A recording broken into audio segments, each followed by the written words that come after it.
Hey guys, welcome back to the front line. It's your girl Shamar. Pull up a chair, come on in the cabin. We got some new subscribers. How y'all doing? Welcome to the cabin. All right, this is where we meet.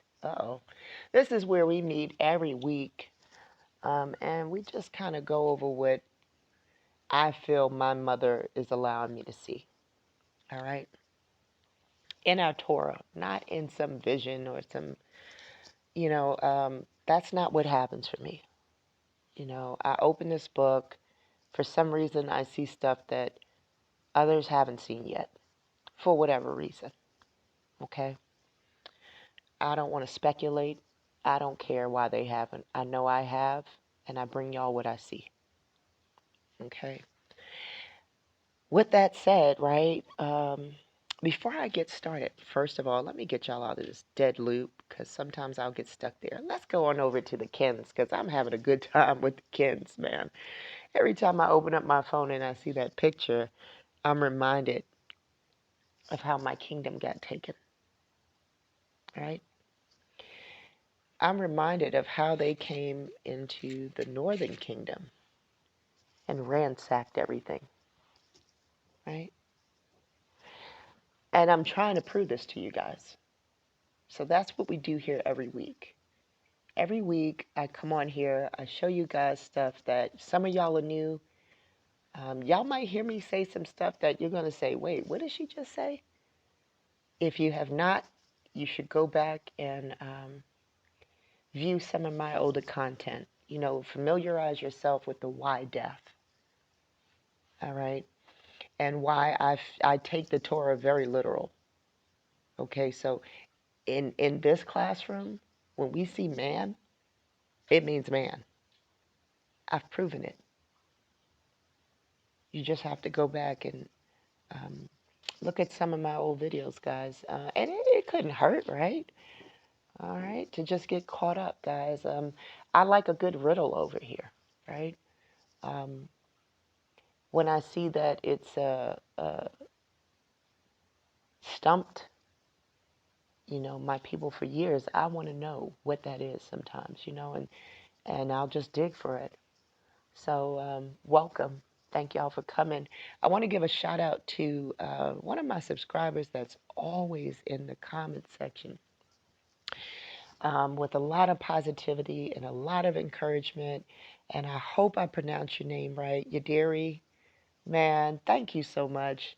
I don't even know your gender. I don't know if you're a sister or brother. But I want to say thank you. You watched the last Esther and you said another banger, keep them coming. I remember in one of the episodes I said, you want me to keep bringing it? You said, keep it coming. I said, put it in the comment section. You did it. Shout out to you and for your steady encouragement, man, because I don't want to sound cliche, man, but this ain't easy. And it's not that it's not easy because um, oh, I don't feel like anybody's listening. Man, that comes with the territory. A lot of mothers and fathers, ambassadors they weren't listened to. You know what I'm saying? So it's definitely not that. It's more about the time management part. That part ain't necessarily easy, guys. I'm a whole mom, single mom at that, uh, working full time. It's just often trying to find the time to research, work, and run a house. That's what Shamar does. All right, y'all. So, but thankfully, I find that time because it's really critical. Somebody's got to be doing this, y'all. Somebody has got to be digging in this book and trying to dig us out from the lies. So, I don't mind being that person. All right, that's what I'm here for, guys. If you ever have questions, I have an email address. Shamar, she brews and bakes at gmail.com. All right, guys. I'll try to include that. I think it's in the about. Sometimes check out the community page too, guys, because like I said, some things you might hear and it's going to sound out of left field. For example, I'll say Adam left alone. I'll tell you, Adam is ASAP. You better go back, guys. I need you guys to look at this older content to become brought up to speed. But listen, guys, we are going to do something that sometimes I like to do, right? I like to go back sometimes over my content, right?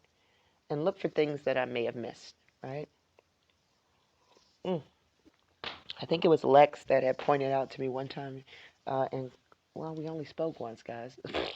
Sorry, but yeah, in conversation, he was saying, "Hey, there was stuff that you were um, not pointing out," and I was like, it's funny because once I watched it again, I caught that too. So we had a good laugh about that. But I realized that it's always good to go back and uh, and check your content, right? It's like an editing process, right? I don't know. I done been to college, man. I done got post-grad credits, guys, okay? I made it almost all the way to the top, all right? But that was so that I could be a professor, right? I don't care about that no more. I'm in the profession of my life right now. I am the professor of the only school and the only university that matters. All right?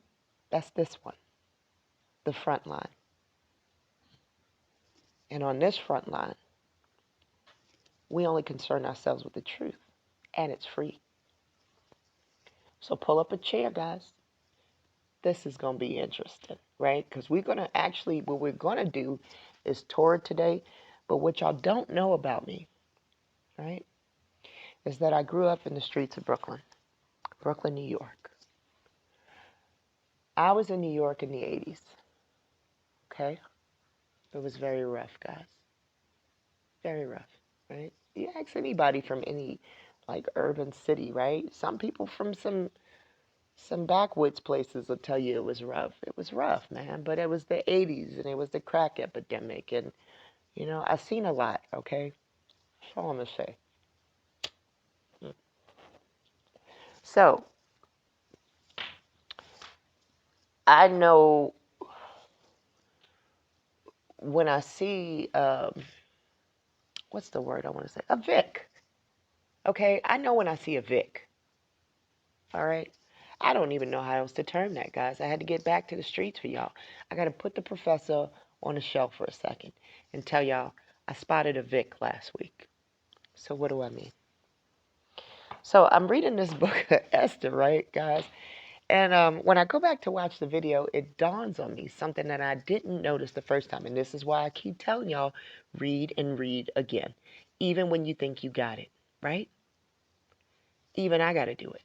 So I'm sitting up here reading this book, right? And I decided to go ahead and, we always read the KJV, but I want to do something different for y'all before we get into the Vic that I spotted.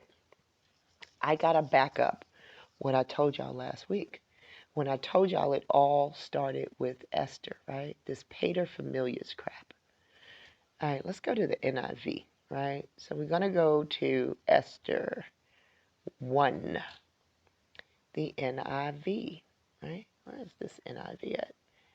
My eyes will tell you my age, boy, I tell you, because I know a lot of y'all are watching. Universe has told me that too. She's like, I'm watching, and I'm like, it's right there. Probably is right there, and I just don't see it, right? All right, guys. Universe is wearing readers, so it's okay. I mean to tell her business, but all right, guys. Let's go down to the bottom because when I say that it all started with Esther, I'm gonna show you what I mean. So before I can take you down the I spotted a Vic pathway, I'm gonna take y'all here first because I want to back up when I told y'all that this king was in his feelings. His ego was bruised, and as a result, he sent out a decree. Right? Let's see what that decree says. It says so he got advice. His woman didn't come out, and so he goes to this guy and he says, what am I going to do about this? And the guy says, well, you're going to have to do something basically because these ladies are going to get out of hand. You're going to have to backhand everybody, right? Basically. Because he says that everybody's going to get disrespectful and out of control the minute that they hear that even the king couldn't keep his woman in check. All right? So let's go down to 19. If it please the king, let there go a royal commandment from him. Let it be written among the laws of the Persians and the Medes, that it be not altered, that Vashti come no more before King Ahasuerus, and let the king give her royal estate unto another that is better than she. And when the king's decree, which he shall make, shall be published throughout all his empire, for it is great, all the wives shall give to their husbands honor, both to great and small. That meant every man was to be honored, whether he was a king, a nobleman, or a slave. Okay? And when the king's decree, which he shall make, shall be published. Sorry, we read that already. Let's go to 21. And the saying pleased the king and the princes, and the king did accordingly to the word of Memucan. For he sent letters into all the king's provinces, into every province, according to the writing thereof, and to every people after their language, that every man should bear rule in his own house, and that it should be published according to the language of every people. You know, I heard somebody say, why was it that the Israelites were so they kept getting in bed with that deity Baal, right? Which Baal, guys, translates to Lord, right? This is why. Because with Baal, if you were a nobleman or a slave, you were a lord in your home. This is the paterfamilias, guys. Now, next week, we'll get into the paterfamilias, the Roman edition. All right, guys? This right here is the Persian edition. All right? And right now, we live in the US of A edition. It's never gone anywhere. The man is still the head of the house. It's just wrapped up in a nice Christian bow for you now. All right, guys? Let me wake you up to something. This ain't gone nowhere. That's why the Israelites had a hard time putting Baal down. Let's keep going, though. We're not here for that. I covered that some episodes back, guys. I'd like y'all to get back into some of those older episodes to see what I'm talking about. I don't want this to seem jarring to anybody or offensive, okay? We have some new subscribers, so I need you guys to first know, thank y'all for coming on board, but I really want you guys to get into some of my old content, all right? Adam Left Alone, really good one. Adam is Aesop, really good one. The Frogs Ask for a King, a really good one. The Healer Stone, a really good one, if you ask me. Of course, the Serpent. So please, guys, catch up if you can, if you have the time. Thank you for making the time. All right, guys. All right, but, you know, I don't want to get too far into this. We're going to deal with this when we talk about the paterfamilias. Because today I came to talk about the Vic I spotted, right? So what's a Vic, right? So, come on, y'all. Some of y'all are from the streets. Some of y'all might not be. A simp, a Vic, right? So the more I got into this story about Esther, right? I want to take you guys. I keep going up and down because I'm talking to you while I'm doing this. The more I got into the story about Esther, first I want to come out of this and show you something. Is the more I kept saying something about this story is just so weird to me, right? But I couldn't put my finger on what it was, right? Now I told you guys before I go to Esther that Hadassah means myrtle, right? The name Hadassah was one of the names of Queen Esther, the heroine of the Purim story, and is now given to Jewish girls. The name is of biblical origin, first cited in the scroll of Esther, and Mordecai had raised Hadassah. She is Esther. The name Hadassah is derived from the Hebrew word hadass, a myrtle tree, from the Myrtaceae? Yeah, Myrtaceae family. The myrtle has a pleasant fragrance. Okay.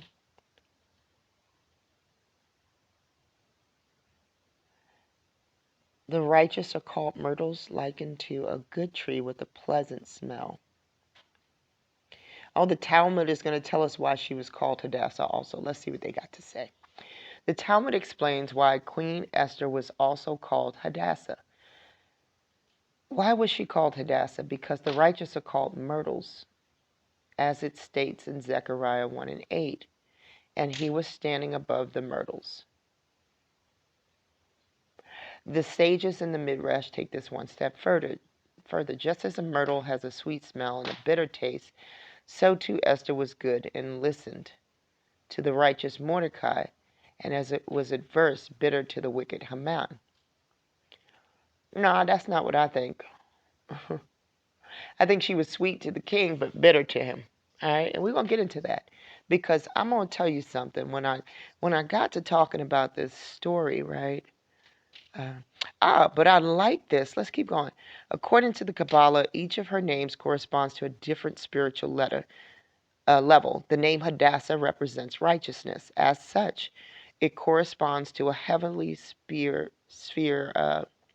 representing the infinity. They're going to get all crazy right here, and I'm not in the mood for that. It's not that hard. They just want to make you feel like it's this hard.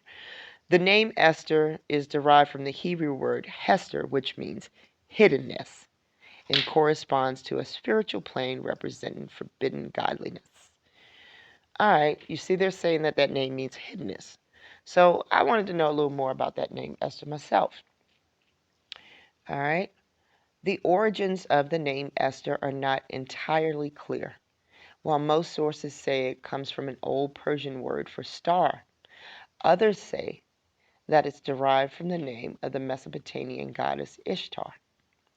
In any case, it's an old-fashioned name that's coming back in vogue. At the height of its popularity in the early 1900s, it was number 33 out of the top 1,000 names on the U.S. Social Security. It was given a boost when President Grover Cleveland gave the name to his daughter in 1893. Esther is a prominent figure in the Old Testament, which makes it a strong biblical name. In the Bible, Esther was the Jewish wife of the Persian king. How does that work? And risked her own life to save people from an anti-Semitic royal advisor. The Jewish holiday of Purim celebrates Queen Esther's story, so the name is particularly popular for girls born around the time of Purim. Besides the biblical Esther, there are plenty of famous women, blah, blah, blah. Meaning, let's get down here. Biblical names, meaning. In the biblical name, the meaning of the name Esther is secret, hidden. In Hebrew baby names, the meaning of the name Esther is star. In the Persian, it's star. In the American baby meaning, it's star. I tend to think that what in the hell did I just press? They done snuck this thing up under me. I tend to think that they gave her this name because it had a dual meaning. You know, that the king would think it was supposed to mean star, but that it was a secret. Okay? And I'm going to show you why I say that. All right, we're going to go back to the story of Esther that we read last week, right? For the reason being, there was something that jumped out at me, guys. And if y'all go back and listen to the one from last week, it might jump out at you too, right? I think it was in chapter 2, guys. Let's go on over there. There was a couple of things about this story that was bothering me. Okay, first is the whole broad term word. Okay, so you're gonna say, what do I mean when I say that, right? Let's go down to here. Let's go down to verse 3, right? Well, we could start at 2 just for consistency. Come on. All right, verse 1 for chapter 2. After these things, when the wrath of the king Ahasuerus was appeased, he remembered Vashti and what she had done, and what was decreed against her. Then said the king's servants that ministered unto him, let there be fair young virgins sought for the king. Before I go any further, guys, you know what strikes me about that saying right there? Young virgin, right? What is promised to uh, what is promised in the Muslim faith? What is promised to them? Fair young virgins, right, guys? Doesn't that sound familiar? It does to me. But we can deal with that on another day. I just think it's really funny that we just keep seeing this fair young virgin stuff, right? Anyway, let's keep going. They wanted fair young virgins brought to the king. All right, David had to have a virgin, remember, to keep him warm. Let's keep going. In verse 3, and let the king appoint officers in all the provinces of his kingdom, that they may gather together all the fair young virgins unto Shushan the palace, to the house of the woman, unto the custody of Hegi, the king's chamberlain, keeper of the woman, and let their things for purification be given them. All right? It was this word right here in this next verse. And let the maiden which pleaseth the king be queen instead of Vashti. And the thing pleased the king, and he did so. Of course it pleased the king. The king knew that he was going to sleep with all these women until one of them pleased him. What is this please thing, guys? Cause to feel happy and satisfied. Really? Is this what Esther was running around doing? Now, and I really think what's really funny is this. In the next sentence, right, it's going to say, in Shushan the palace, there was a certain Jew whose name was Mordecai, the son of Jair, the son of Shimei, the son of Kish, a Benjamite, right? That Esther was his cousin, right? But Haman didn't know that nobody knew Esther was Jewish, but Mordecai was a Jew. What?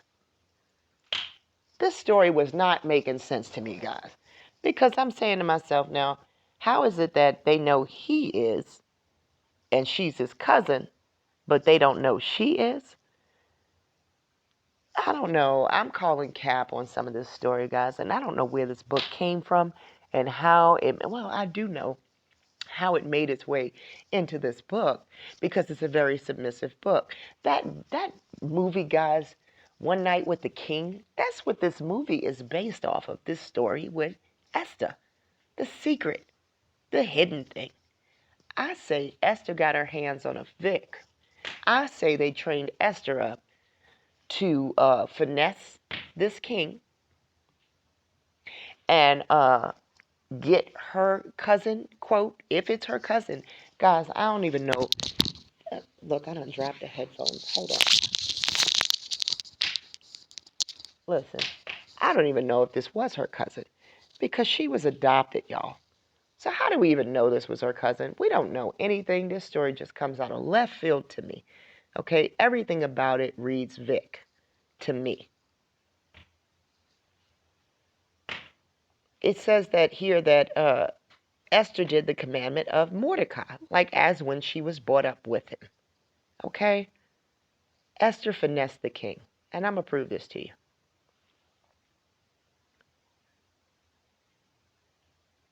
You know, Esther just happens to be there when this plot is made and she gets Mordecai raised up. Mordecai gets the ring. Now we got a feast named Purim. I just call cap on all of this. The reason why I said that was right here. And you guys are going to hear a fire cracking in the background. I got my fireplace going on, yeah. All right. The reason why I say this, it was, here we go. I call a Vic, right? So in this next sentence, and I hope that I'm able to get y'all to keep up with me with this because it's not one of my usual shows, but I'm just showing y'all how these stories are deeper than the surface level sometimes, okay? Like last week, we just covered what was on the surface. This week, we covering what's under the surface because I went back and I reread it. All right, so let's go down to verse 8, right? We're in chapter 2, verse 8. So it came to pass when the king's commandment and his decree was heard, and when many maidens were gathered together unto Shushan the palace to the custody of Haggai, that Esther was brought also to the king's house, to the custody of Haggai, keeper of the woman. And the maiden pleased him. She obtained kindness of him, and he speedily gave her her things for purification, with such things as belonged to her. Now, he preferred her and her maids unto the best place of the house of women. This is why I say I call a Vic right here. I didn't realize what this verse was telling us, guys. It wasn't because she hadn't met the king yet. This is just the keeper of the house, this guy, Haggai. Okay? Esther hasn't met the king yet. So Esther is running around pleasing everybody. How did she please this man and obtain her stuff so quickly? I'm going to leave that up to speculation for y'all. Anybody got an idea? Do you think it was that she read him bedtime stories? How do we think that Esther pleased this man to obtain kindness so that she could speedily get her stuff of purification? I don't think that she was reading him bedtime stories, guys. That word pleased him has been nagging at me because she also pleased the king, didn't she? If I was the writer of this text, I wouldn't want no uncertainty as to what was going on. Okay, I wouldn't want a woman to seem like, this word right here is too ambiguous. I would want some clarity here. We're talking about Esther the queen. Wouldn't you want to know, okay, wouldn't you want to say like, hey, this isn't anything nasty that she did. What I'm saying here is that, she made the captain of the guard cupcakes. Okay, guys, I would want to put that in there because I wouldn't want it to make it seem like this woman was scandalous in any way. So I would put there that, hey, Esther found favor with this man because she made him cupcakes. They put that she pleased him. And because she pleased him, he gave her her things speedily. What was Mordecai teaching Esther? Please tell me. That this man speedily gave Esther her stuff and gave her the best place in the house. Mordecai is coming by every day. Did Esther get a chance to drop it like it's hot yet? I mean, what other reason? He's coming around like a pimp, y'all, wanting an update. Okay? This is no different than what you see on any stroll. Y'all know what I'm talking about. He's coming by every day for an update. Let's get to the next sentence because this was interesting too. This is why I say the king was a Vic. Now, when every maid's turn was come to go into King Ahasuerus, after that she had been 12 months, according to the manner of the woman, for so were the days of the purification. Da, da, da, da, da. All right. Then thus came every maiden unto the king, whatsoever she desired, was given her to go with her out of the house of the woman unto the king's house. In the evening she went, and on the morrow she returned into the second house of the woman to the custody of the other guy, right? All right. Now when the turn, let's go down to 15. Pay attention, guys. Now when the turn of Esther, the daughter of Abihail, who was taken for his daughter, was come to go unto the king, she required nothing but what? Haggai, the king's chamberlain, the keeper of the woman, appointed. So Haggai told Esther what to take with her. All right? Who the hell knows what he told Esther to take with her? He's the king's chamberlain, so he know what the king like. He been around for a very long time. So what did Esther do? Esther listened to him. And as a result, she obtained the favor of everybody. So she had the inside connect, guys. All right? Esther was a honeypot. That's what I feel. Esther was a honeypot. This woman came out of nowhere. She's supposed to be this man's cousin. They get her in there. They sneak her up under the king's nose. Okay? She's hanging out with the chamberlain. She done pleased him somehow. Okay? I'll leave that up to speculation. Because I don't want to bear false witness, guys. But it ain't looking good for Esther. Pleased is a very broad word. And like I said, if I was the writer of this text, I would not want it to look ambiguous. Not for this woman's dignity. Okay? I would say she baked him cupcakes. But that's not what we saw, is it? All right, so we got this broad word called please. And we also see this word used with the king. The king is a Vic, and Esther is a honey trap.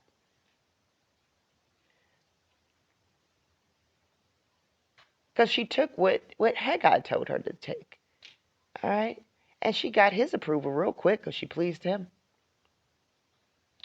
So Esther was taken to King Ahasuerus unto the house, into his royal house in the 10th month.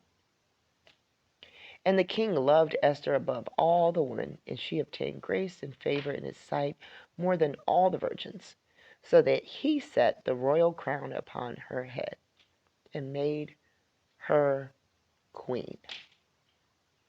This is the only time you're going to see this word, as it represents one of us. Right? You see Bathsheba, and you see Esther. And why is that? Why is this the story that we get? Where is the story of Shira, who built the upper and lower pools? Where's that story? Where is the story of the cedars of Lebanon, guys? It's all going to come out. They made sure to put this story in here, though, right? This harlot story, this scandalous story. I told y'all this is like Magic City. It's so apparent now. Because when at first I didn't catch that it was the inside guy that was telling her what to bring. And it was the inside guy that she had, quote, pleased first. And I'm talking to Unifierce, and I'm like, sis, what's that called again when they find a girl and they send her in there and they try to, like get her to friend up the ops or, so they can do something devious. And we couldn't. And I'm like, it's a honeypot. That's what it is. Esther's a damn honeypot, y'all. And not only is she a honeypot, she is some sort of wannabe template. She's attached to some who knows what festival. Purim. Hey guys, this is scandalous, guys. This is real bad. That's all I know. So I'm gonna show y'all what a honeypot is. Fair use, right? For the purposes of education and criticism, right? Because, oh boy, this guy right here, I ain't even going to say the name, right? But a honeypot, guys, goes back way further in history, right? In the world of espionage, the honeypot, we're right here, because all of this is just some BS. We're right here. All right, guys, here. In the world of espionage, the honeypot is a trap in which someone seduces an unsuspecting diplomat or embassy employee. Then the seducer, a swallow, could be a woman, or a raven, which could be a man, blackmails the dupe. During the Cold War, or worse, they just kind of get favors done, in the background. What came out of this? What came out of this union with Esther and Xerxes? Spoiler alert, a few years down the line, he's actually assassinated by one of his own men. So who the hell knows what happened to Esther?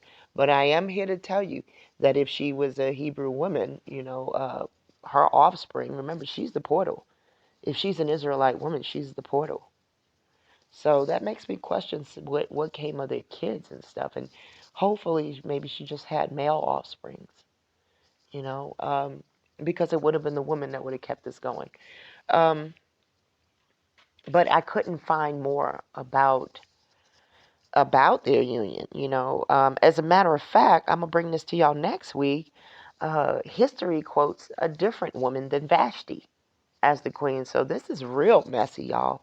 This is a real messy little situation, and I'm trying to dig us out from under it and find out why did they throw this book in there. They threw this book in there. They threw the book of Ruth. Nobody that really showed you how to be an upstanding, that woman that the Creator told man to cleave to. You don't see an example of that woman in our Torah. Why is that? Where are those women? I want to know what happened to those books. Because don't tell me that a woman builds a whole city and there wasn't a record of it. I don't buy that. I call cap on that bullshit. You want to know what's under the Vatican? Probably all those books. Probably all of those books about the Northern Kingdom, guys. How Shira built that city. They don't want you to know. They want us to dress up like Barbie. They want us to be dolls. Let's keep going. All right, so that's a honeypot, guys. It says during the Cold War, we're right here. The Soviet Union developed a certain expertise in using honeypots to extract information from CIA operatives, FBI agents, and ambassadors. Russia's in the news at the moment for a more high-tech spy operation. They've been, it says breaking into emails, but that's not what we're here for.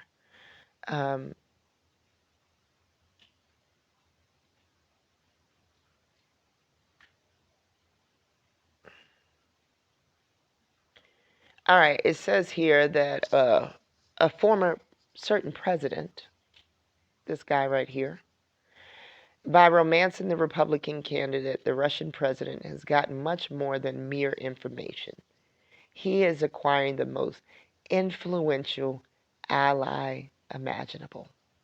That's why I pulled up this article. Because sometimes you do it to humiliate or to blackmail, but sometimes you want an ally. And I think Mordecai needed an ally. Because as a result of Esther going up in there and dropping it, was like it was hot and pleasing the king, quote, he got the ring, guys. He got the signet ring right here. Let's go to it. where is that? Where's that passage at? Because as a result, he got the ring, guys. He was able to decree laws as if he was the Pharaoh himself. The Pharaoh, good gosh. As if he was the king himself, guys. Let's keep going. I'm going to show you guys that one. Because that's where this whole Purim thing comes from, right? That it was Mordecai, quote, that in Esther that helped free the people. Man, we didn't need this type of crap when we were being obedient to our Creator. You know, we didn't have to be sneaky. We didn't have to conspire. All we had to do was be obedient.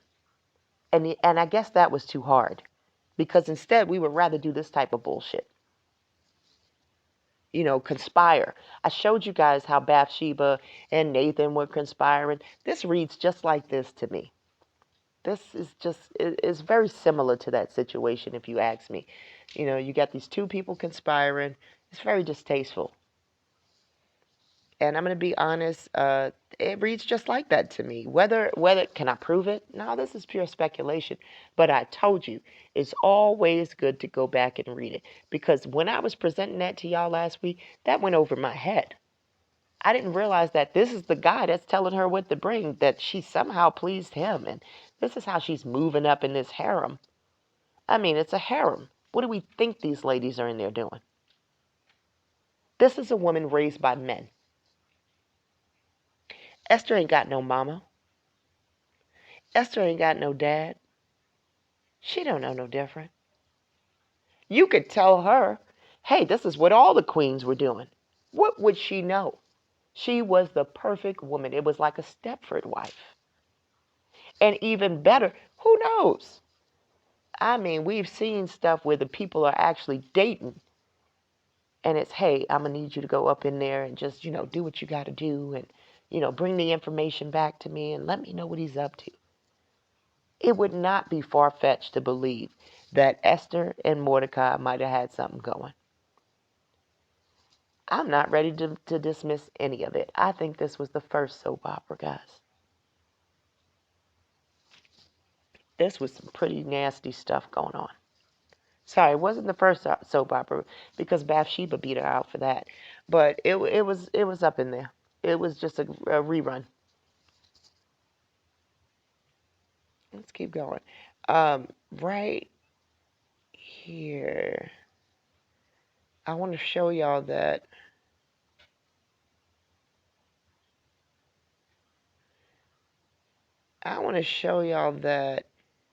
Mordecai gets this ring from the king.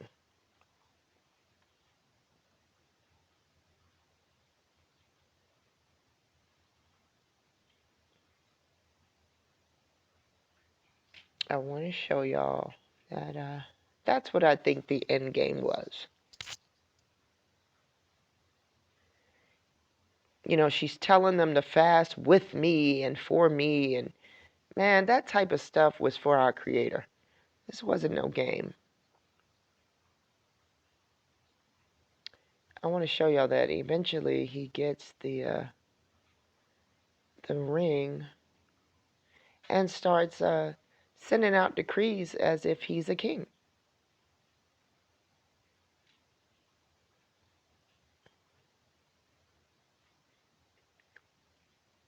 Mm-hmm.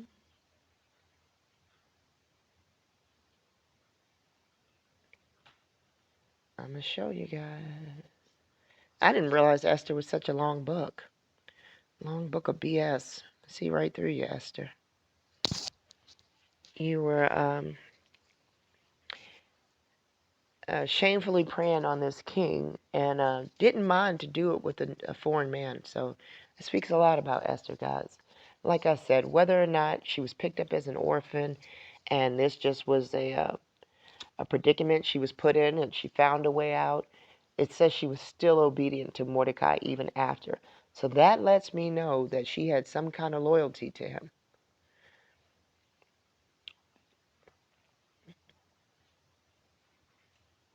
Mm. All right. Here we go. It's in chapter 8, guys. On that day did the king Xerxes give the house of Haman, the Jews' enemy, unto Esther the queen. And Mordecai came before the king, for Esther had told what he was unto her. And the king took off his ring, which he had taken from Haman, and gave it unto Mordecai. And Esther set Mordecai over the house of Haman. And Esther spake yet again before the king, and fell down at his feet. Didn't we see Bathsheba do this? And besought him with tears to put away the mischief of Haman the Agagite, and his device that he had devised against the Jews. Then the king held out the golden scepter towards Esther. So Esther arose and stood before the king, and said, If it please the king, and if I have found favor in his sight, and this thing seem right before the king, and I be pleasing in his eyes, let it be written to reverse the letters devised by Haman, the sons, which he wrote to destroy, which are all in the king's province. So basically she's telling him to kill this guy's kids, all right? The king Ahasuerus said unto Esther the queen and Mordecai the Jew, Behold, I have given Esther the house of Haman, and him that have hanged upon the gallows, because he laid his hands upon the Jews. Write ye also for the Jews, as it liketh you, in the king's name, and seal it with the king's ring, for the writing which is written in the king's name, and seal it with the king's ring. May no man reverse. Then were the king's scribes called at the time in the 3rd month, and it was written according to all that Mordecai commanded unto the Jews, and to the lieutenants, and the deputies, and the rulers of the province, which are from India unto Ethiopia. See, this is how Mordecai became commander over the Jews. That's really interesting. And Mordecai wrote in the king Xerxes' name, and sealed it with the king's ring, and sent letters by post on horseback.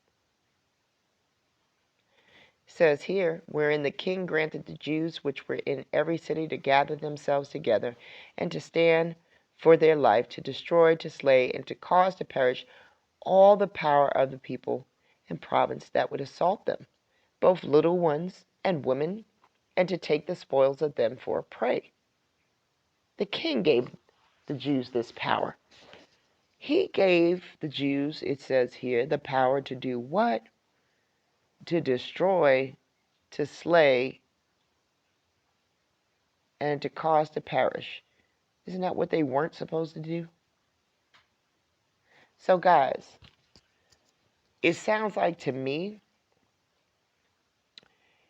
Mordecai is operating, and now mind you, I showed you last week that Mordecai means what? A follower of Marduk. So now we got a follower of Marduk in charge of everything as it pertains to those in exile. We have a follower of Marduk, guys. And we got a harlot that he put under the king's nose as a honeypot to be able to get the king's ring and to run stuff while he's in exile. That's all they did. That's it. And every year, we got some folks in camps that gather together for this feast. Who gonna tell them? I ain't. They better find their way over here. I am not. I'm sorry. It's your due diligence, man, to figure out some of this stuff. Listen, I've made a fool of myself many times,